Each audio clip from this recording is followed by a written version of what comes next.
Hello friends, आज हम लोग जानने वाले हैं सीएमए इंटरमीडिएट ग्रुप 1 में पेपर नंबर 8 कॉस्ट अकाउंटिंग में 60+ कैसे लाया जाए। तो यार पहले अपन सबसे पहले ये समझेंगे पेपर का फॉर्मेट क्या है। पेपर दो पार्ट में आता है, एक एमसीक्यू पार्ट, दूसरा सब्जेक्टिव पार्ट। तो जो सब्जेक्टिव पार्ट है वो क्वेश्चन नंबर 2 से स्टार्ट होता है। तो उसका जो ए है वो कॉस्ट शीट से क्वेश्चन आता है हर बार। अभी तक के जितने भी क्वेश्चन अटेम्प्ट में देखा गया है, जो क्वेश्चन आ रहा है 2A से, वो कॉस्ट शीट से क्वेश्चन आ रहा है और एकदम इजी क्वेश्चन आता है, ज़्यादा टफ नहीं है। हाँ, एक दो अटेम्प्ट में थोड़ा ट्रिकी क्वेश्चन आया था, लेकिन अगर आपका बेस स्ट्रांग है तो आराम से निकल जाता वो। 2 का बी जो है मटेरियल से क्वेश्चन आता है या तो एम्प्लॉय कॉस्ट से क्वेश्चन आता है। जो अभी के अटेम्प्ट था जून 2025 में, उसमें एम्प्लॉय कॉस्ट से क्वेश्चन आया था। तो चांसेस है जो दिसंबर 2025 होगा उसमें मटेरियल से क्वेश्चन आए। 3 का ए जो है उसका जो क्वेश्चन आता है वो ओवरहेड से आता है, और ओवरहेड में भी सेलेक्टिव टॉपिक है जिससे हमेशा क्वेश्चन पूछता है। जैसे अंडर एब्जॉर्प्शन का क्वेश्चन बहुत बार आया हुआ है, डिस्ट्रीब्यूशन का क्वेश्चन, सेकेंडरी डिस्ट्रीब्यूशन में वो भी साइमल्टेनियस इक्वेशन वाला जो क्वेश्चन आता है वो बहुत पूछता है। ठीक है। जो 3 का बी है उसमें या तो रिकन्सिलेशन से क्वेश्चन आता है या तो इंटीग्रल अकाउंटिंग सिस्टम से आता है। जो अभी के अटेम्प्ट में क्वेश्चन आया था वो रिकन्सिलेशन से आया था, और मेरे को लगता है चांसेस है कि इंटीग्रल का क्वेश्चन आ सकता है जो अपना दिसंबर 2025 होने वाला है। 4 का ए जो है उसमें ऑपरेटिंग कॉस्ट शीट से क्वेश्चन आता है, और एक दो अटेम्प्ट के गैप में बैच या जॉब से क्वेश्चन आता है। जॉब से तो आया नहीं है, बैच से क्वेश्चन देखा हूँ मैं। तो चांसेस है कि इस बार ऑपरेटिंग कॉस्ट शीट से क्वेश्चन आए इस अटेम्प्ट में। 4 का बी जो है हमेशा कॉन्ट्रैक्ट कॉस्टिंग से आता है, वो भी एकदम रिपीटिव क्वेश्चन, हर बार सेम क्वेश्चन पूछता है, थोड़ा बहुत ऊपर नीचे घुमा के मॉड्यूल का ही क्वेश्चन रहता है। अगर तुम सिर्फ प्रीवियस ईयर भी बना के चले जाओ ना तो भी काफ़ी है यार।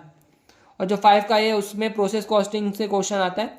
अब 5 का जो बी है उसमें फिक्स है यार, स्टैंडर्ड कॉस्टिंग से क्वेश्चन आता है, और एकदम ईजी चैप्टर है यार मेरे हिसाब से। तो ये चैप्टर अगर तुम इसको करके ही जाना भाई, कभी छोड़ना मत, ये तुमको 7 नंबर फ्री के देगा। क्योंकि अगर तुमने इसमें मॉड्यूल कर लिया, ठीक है, और तुमने प्रीवियस ईयर क्वेश्चन सॉल्व कर लिए, ये चैप्टर एकदम ईजी हो जाता है।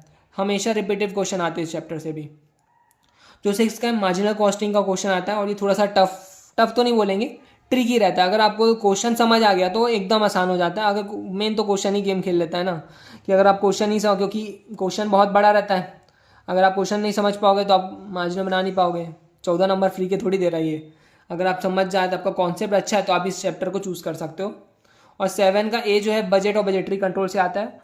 ये भी रिपीटिव क्वेश्चन बोल सकते हैं।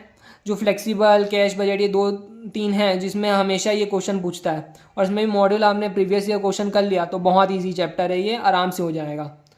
इसका जो बी पार्ट है वो थ्योरी आता है, वो भी कॉस्ट अकाउंटिंग स्टैंडर्ड इनसे पूछा जाता है ज़्यादातर, इसका थ्योरी जो रहता है। और 8 का जो ABC जो भी है सब थ्योरी क्वेश्चन रहते हैं। तो मेरे हिसाब से तुमको तो प्रैक्टिकल पे फोकस करना है अगर तुमको 60+ लाना है तो। थ्योरी में भी ऐसे भी मार्क्स कटते ही हैं थ्योरी में ज़्यादातर। अगर आपने बहुत अच्छा लिखा है तो बात अलग है, लेकिन एवरेज स्टूडेंट जो रहता है उसके मार्क्स कट जाते हैं। तो मैं तो बोलूँगा इसको अटेम्प्ट ना करो, क्योंकि प्रैक्टिकली ऐसे सब्जेक्ट है जो आपने थोड़ी मेहनत कर ली तो इन्हीं में आपको फुल मार्क्स भी मिल सकते हैं आराम से। स्टार्ट करने वाले ABC एनालिसिस कि कैसे अपन 60+ अपन अचीव कर सकते हैं, वो भी कॉस्ट अकाउंटिंग के पेपर में। तो अपना ए कैटेगरी जो चैप्टर रहता है वो एकदम इजी है और कम एफर्ट लगते हैं, टाइम कम, मेहनत कम, मार्क्स ज़्यादा। तो इसमें सबसे पहले मैंने इसको रखा है कॉन्ट्रैक्ट कॉस्टिंग को। देखो यार ये चैप्टर ना पूरा फॉर्मेट बेस्ड चैप्टर है। आपको 2 फॉर्मेट समझना है, एक तो कॉन्ट्रैक्ट अकाउंट के, दूसरा कॉन्ट्रैक्टी अकाउंट के। आराम से आपको 7 नंबर देके जाएगा ये चैप्टर। और इसमें भी हमेशा रिपीटिव क्वेश्चन आते हैं। जो आप प्रीवियस ईयर का पैटर्न देख लोगे तो आप देखोगे कि 3-4 अटेम्प्ट में एकदम सेम टाइप के क्वेश्चन आए, सिर्फ अमाउंट चेंज है। तो ये क्वेश्चन तो मैं तो बोलता हूँ प्रीवियस ईयर कर लो तो काफ़ी है, क्योंकि रिपीटिव क्वेश्चन रहते हैं। और स्टैंडर्ड कॉस्टिंग भाई ले दे के 2 मटेरियल और लेबर वेरिएंस है, वो भी एकदम आसान है। कॉन्सेप्ट जिसका अच्छा है, चल कॉन्सेप्ट भी छोड़ो, इसको आपने 2-3 बार प्रैक्टिस भी कर लिया ना मॉड्यूल और प्रीवियस ईयर, तो आराम से 7 नंबर फ्री के हैं ये आपके। तीसरा अपना जो है रिकन्सिलेशन इंटीग्रल। आपने सोचा होगा यार रिकन्सिलेशन क्यों रखा। भाई रिकन्सिलेशन में आपको क्या है, कॉस्ट शीट का फॉर्मेट आता है, आपको नॉर्मल P&L तो आता ही होगा, P&L वाला पार्ट, नेट प्रॉफिट निकालना है आपको। सिर्फ कम जैसे BRS में करते थे सेम रिकन्सिलेशन है, ज़्यादा मेहनत भी नहीं। और इंटीग्रल भाई जनरल एंट्री यार, जनरल एंट्री कुछ 26 से 28 से जनरल एंट्री होंगी, आप उन्हीं को कर लो, बुक के क्वेश्चन कर लो तो काफ़ी है यार। और कॉस्ट शीट जो है अपना पूरा फॉर्मेट है यार। हाँ ये ध्यान रखना आप न्यू फॉर्मेट के हिसाब से क्वेश्चन बना के आओ, क्योंकि अभी जितने भी 2 अटेम्प्ट 3 अटेम्प्ट से देख रहा हूँ मैं, कि अपन को न्यू फॉर्मेट के हिसाब से सोल्यूशन दिख रहे हैं, तो आप भी न्यू फॉर्मेट के हिसाब से ही बना के आना। ओल्ड फॉर्मेट में मेरे को चांसेस है कि आपके नंबर कट जाए, तो न्यू फॉर्मेट। और भाई फॉर्मेट बेस्ड है। हाँ माना एक दो क्वेश्चन कई बार प्रीवियस ईयर में आए, थोड़े ट्रिकी कर देते, टफ कर देते। आप इसको अगर प्रीवियस ईयर और मॉड्यूल भी कर लेते हो, मेरे हिसाब से आराम से निकल जाएगा। ये जो चैप्टर है टाइम कम लगेगा, मेहनत कम है, नंबर ज़्यादा देंगे। आप खुद देखो ये 5 चैप्टर को करने के बाद आप डायरेक्टली 28 नंबर आपके पास आ जा रहे हैं, 28 नंबर। और मैं ये एक्सपेक्ट करके रहता हूँ यार आप 6 MCQ तो सही कर लोगे, 15 MCQ आते हैं, 6 तो आप भाई 3 तो तुक्के मार लो, 3 तो कुछ तो पता होंगे ना यार, तो आराम से आप 12 नंबर तो स्कोर कर ही लोगे। 28 + 12 40 नंबर भाई, आराम से सीधा पास हो गए आप। पेपर में भी आपको यही करना है, जो ए कैटेगरी चैप्टर है इनको पहले पकड़ना है, इनको सॉल्व करना है, 40 नंबर पहले बनाने हैं अपन को। जैसे ही अपन का जो 40 नंबर टारगेट अचीव होता है, हिट होता है, भाई आधा पेपर वहीं खत्म हो जाता है अपना। क्योंकि देखो यार जो पास फेल का टेंशन था वहीं खत्म हो जाता है अपना, ठीक है। अब अपन बाकी जो जितने भी अटेम्प्ट कर रहे हैं वो सब एग्जाम्शन है, ठीक है। बी कैटेगरी चैप्टर मैं पहले रखा है ओवरहेड को।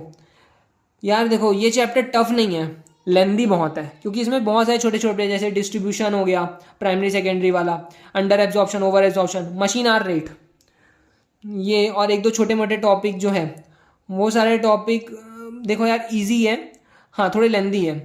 मैं लेकिन इसमें भी सेलेक्टिव में बता रहा, जो अंडर एब्जॉर्प्शन वाला क्वेश्चन है वो मिनिमम अभी जो अटेम्प्ट हुए हैं लगातार, जितने भी अटेम्प्ट हुए हैं न्यू सिलेबस में, 3-4 क्वेश्चन तो इसी के आ गए अंडर एब्जॉर्प्शन के, और एक दो क्वेश्चन जो होंगे वो सेकेंडरी डिस्ट्रीब्यूशन उनसे आ रहे होंगे।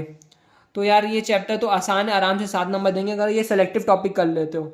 हाँ यार मशीन आर रेट मेरे को तो लगता है यार कि आना चाहिए, क्योंकि अच्छा टॉपिक है वो, लेकिन अब तक पूछा नहीं गया है न्यू अटेम्प्ट में। तो ऑपरेटिंग कॉस्टिंग, यार ये जो आप सोच रहे हो यार इसको तो एक कैटेगरी में होता है, ये तो आसान चैप्टर है।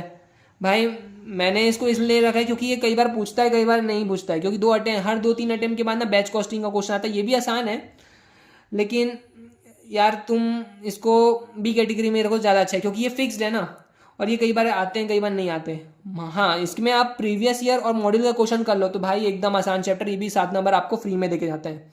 ये एग्जाम्शन आपको अगर लाना है तो ये चैप्टर बहुत ज़्यादा हेल्प करेगा आपको।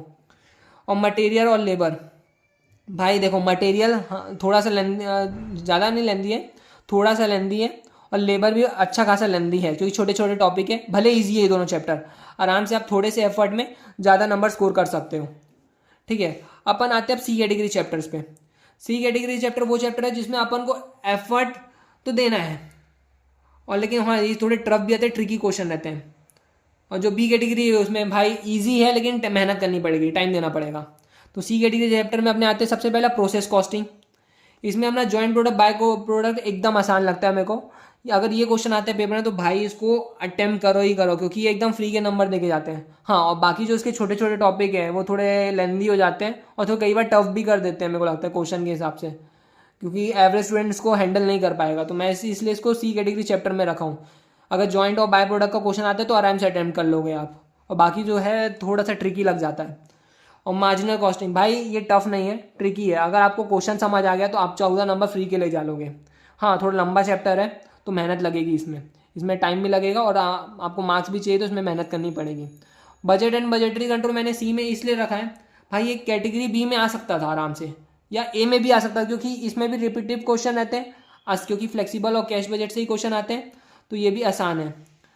लेकिन दिक्कत ये है जो इसका जो सेकंड पार्ट रहता है वो थ्योरी से आता है, कॉस्ट अकाउंटिंग स्टैंडर्ड से, तो मेरे को लगता है कि यार ना अटेम्प्ट करो तो अच्छा है, क्योंकि आपको प्रैक्टिकल अटेम्प्ट करोगे तो ज़्यादा नंबर मिल जाएंगे, थ्योरी में चांसेस कम रहते हैं। हाँ अगर मान लो मार्जिनल नहीं बनता तो आप ये बेशक इसमें जा सकते हो, ठीक है। ये भी 28 नंबर देता है। अपना टारगेट क्या था 60+, तो देखो अपन ए कैटेगरी चैप्टर करते हैं और बी कैटेगरी चैप्टर करते हैं, तो अपना 40 + 21 61 आ रहे हैं, 60+ स्ट्रेटेजी अचीव। बाकी ये जो चैप्टर्स हैं अगर आप इनको अटेम्प्ट करते हो तो आप 80+ भी आराम से स्कोर कर सकते हो। मतलब सिर्फ अटेम्प्ट कर लो, कि अगर आपको प्रोसेस थोड़ा बहुत बेसिक नॉलेज है आप अटेम्प्ट कर लो, 7 नंबर से 3 से 4 नंबर आपको मिल जाएंगे, अगर आपका अच्छा आता है तो 7 नंबर पूरे मिल जाएंगे। और मार्जिनल में भी 14 नंबर है, अगर आप थोड़ा भी क्वेश्चन समझ लेते हो, थोड़ा अपने मन से बना लेते हो, तो यार 5 से 6 नंबर तो दे देगा, ठीक है। तो अगर आप ये थोड़ी अच्छी मेहनत कर लो इन 2 चैप्टर में भी, पहले इनका अपना टारगेट पहले है कि इनको पहले कंप्लीट कर लो, फिर बाद में इनमें आना। तो CKT के चैप्टर में अगर इनमें भी थोड़ी आप मेहनत करो तो 80+ भी आराम से स्कोर किया जा सकता है कॉस्ट अकाउंटिंग पेपर में।